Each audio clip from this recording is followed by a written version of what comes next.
The Smart Cookie, written by Jory John and illustrated by Pete Oswald.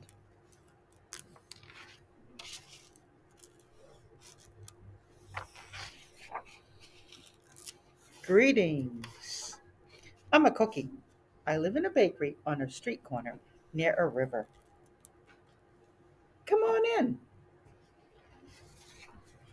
Welcome to our little community. It's a warm and supportive place to spend some time. Pretty fantastic, eh? These days, life is sweet, but my journey wasn't always a cakewalk. When I was younger, I couldn't have imagined fitting in here. For a long time, I didn't feel comfortable speaking up or sharing my ideas. I didn't feel like a smart cookie. I wanted to be a cookie who knew all the answers, a cookie who felt confident in a group, a cookie who said aha when solving a puzzle, like this. Aha! Looking back, I had some trouble in my early days. I went to school in a gingerbread house. Our teacher, Miss Biscotti, was kind and patient. When I arrived each morning, she'd wave at me and smile.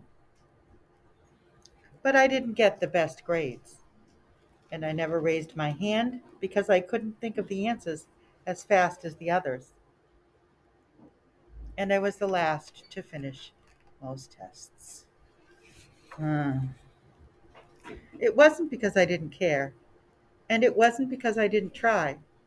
Sometimes I'd get distracted and mess up, even though I knew the material. Those were the most frustrating moments of all. Once I misspelled the word dough, Dough. That was rough. Another time I added when I meant to subtract. 2 minus 2 does not equal 4. Occasionally we'd have a lesson where I had absolutely no idea what was happening. I just couldn't keep up. I imagined that my desk was a raft and that I was completely lost at sea, because that's what it felt like. At night I slept in a cookie jar. I had about 6 dozen roommates. Move, you move, no, you move, no, you move, no, you move. I'd stay awake and stare out the window and worry. And it went this way day after day. But then something happened that changed everything. It all started with a homework assignment. Miss Biscotti requested our attention one afternoon. Tonight, I would like you to create something completely original, she announced. It can be anything you want. Please bring it to class tomorrow. That was it. There were no further instructions.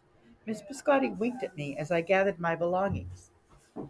I felt like I had a million butterflies in my stomach. Create anything? Something original?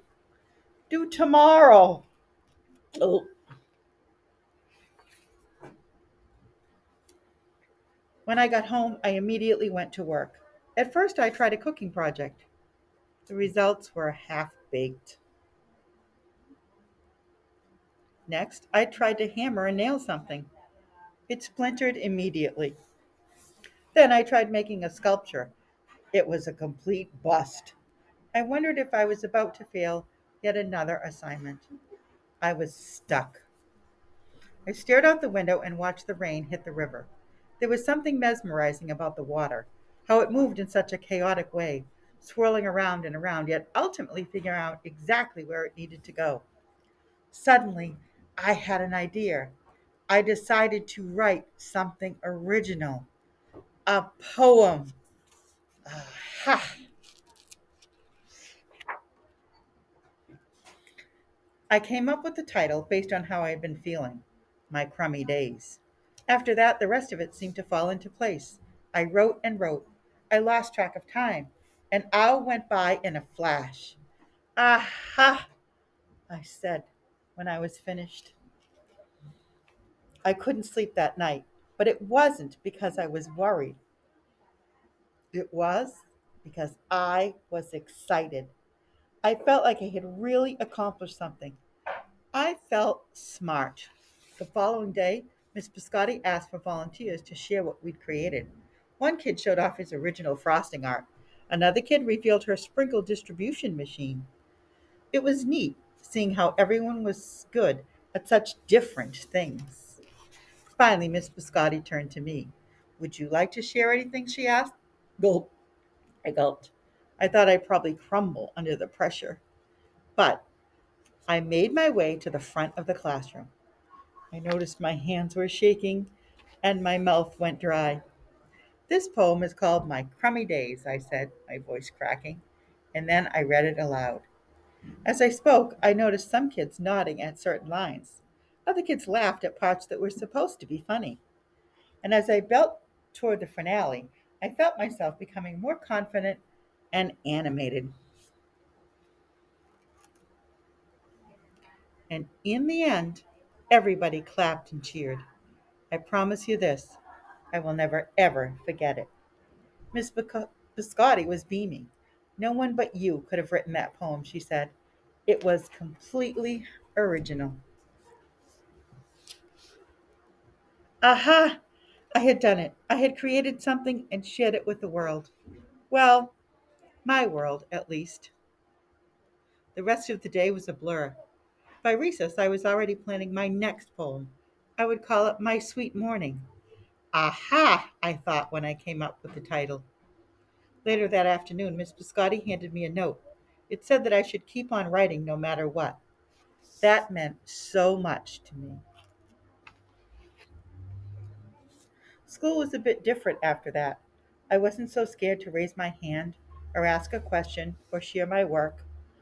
Sure, some things still don't come as easily for me as they do for others. Bonk.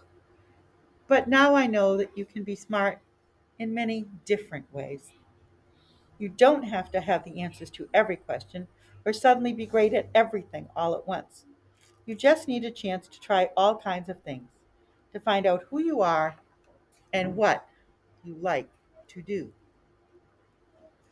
As for me, I learned that I can write and I can think of great ideas. And I found plenty of other things I'm good at too. I no longer feel lost at sea. It's more like floating down a river. And the best part is, there's always more to learn. Because we are all smart cookies.